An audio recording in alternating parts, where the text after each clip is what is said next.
All right, let's get into it. Today, we are diving into a mystery that, honestly, millions of us run into every single day: the weird, kind of magical consistency of fast food. I mean, have you ever really stopped to think about this?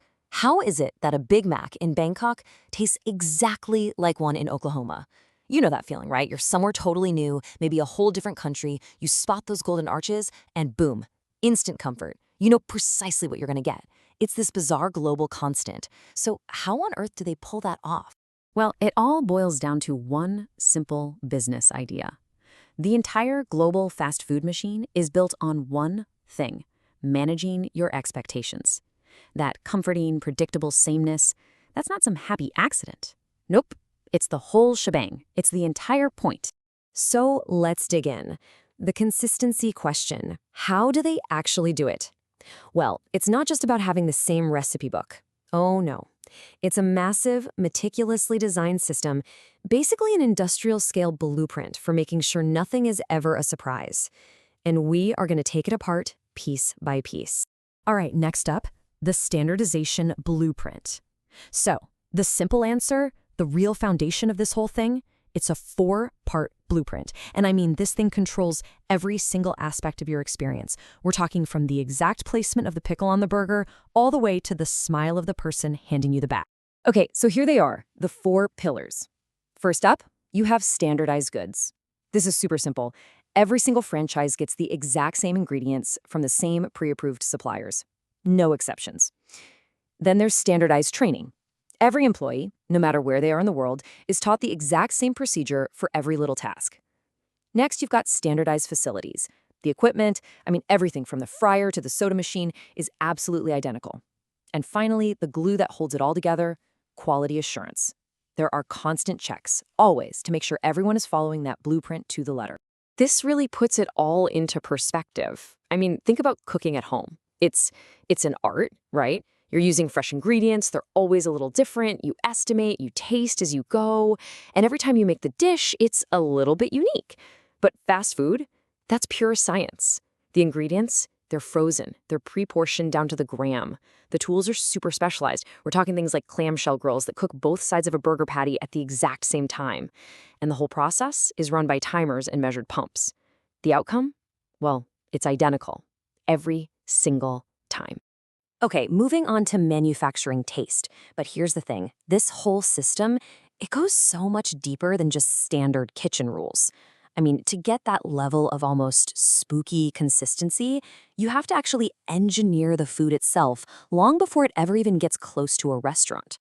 This quote right here just absolutely nails it. It's a total mindset shift. We have to stop thinking of a fast food joint as a kitchen. It's not. It's really the final assembly point on a massive global factory line. And yep, there's an actual term for this whole process. It's called food engineering. See, for the most part, the food that shows up at your local fast food place is already made. It's frozen, it's preformed, it might even be pre-cooked. That local shop, they're not creating a meal, they're just reheating and assembling components, kind of like Lego blocks, that were designed and built in some factory maybe thousands of miles away. And this, right here, really gets to the heart of it. It's a totally different kind of expert at the wheel.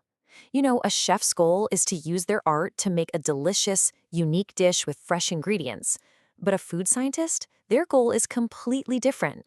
They're using chemistry and industrial processes to create a product that can be perfectly copied, frozen, shipped across the country, and then reheated, all while tasting exactly the same every single time. It's a whole different ballgame. And the sheer scale of this is it's mind-boggling. To get a beef patty that always tastes the same, they take meat from literally thousands of different cows and grind it all together. Why? To average out any taste differences. Or think about fries. A single company, like Simplot, might be the source of potatoes for tons of different chains, all processed in these gigantic plants. The sauces, the spices, all of it. It's made in huge batches and shipped out. Which brings us back to that main point. The restaurant is just for final assembly, not for creation. All right, next section, the secret world of flavor. But hold on a second. If all this processing and freezing and shipping basically destroys the natural taste of the food, then how do they make it taste so good? And not just good, but so consistently craveable? Well, this is where things get really, really interesting. We're about to step into the secretive world of flavor. You have definitely seen this on an ingredient label, probably 1,000 times. Natural flavor. It sounds so, well, natural, right? So simple and wholesome. The reality? It is one of the single most complex and highly engineered ingredients in our entire food supply.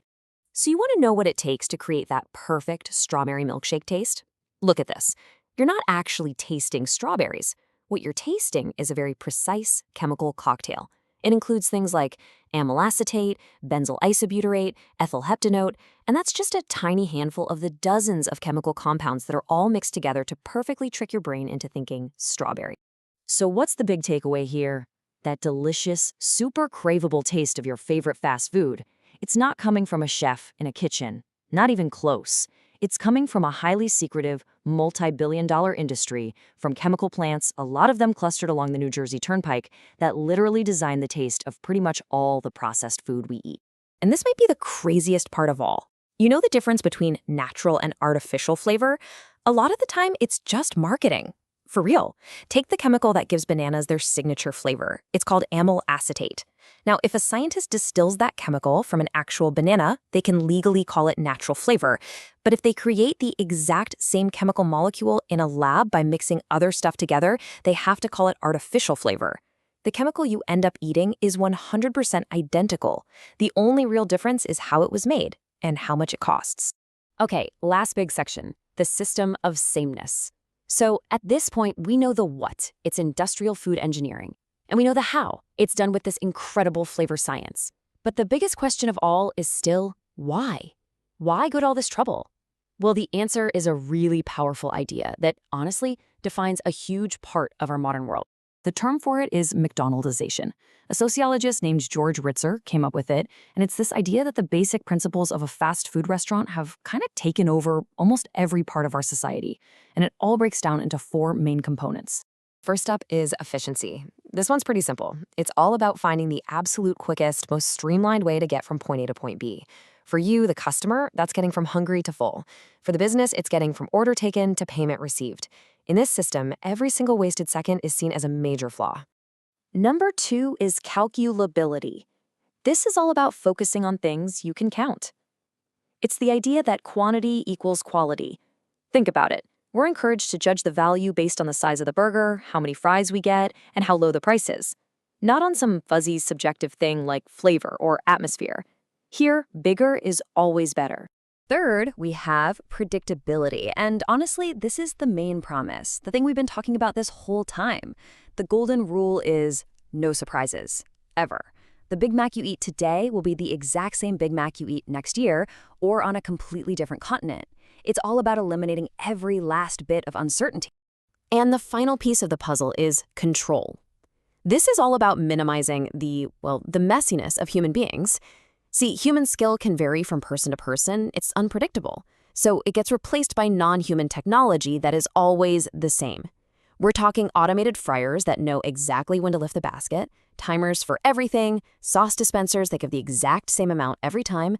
It's all designed to remove the chance for human error and make sure the process is perfect. So there you have it. It's a massive, and you have to admit, brilliantly engineered system that's designed for one purpose: to deliver a perfectly predictable product.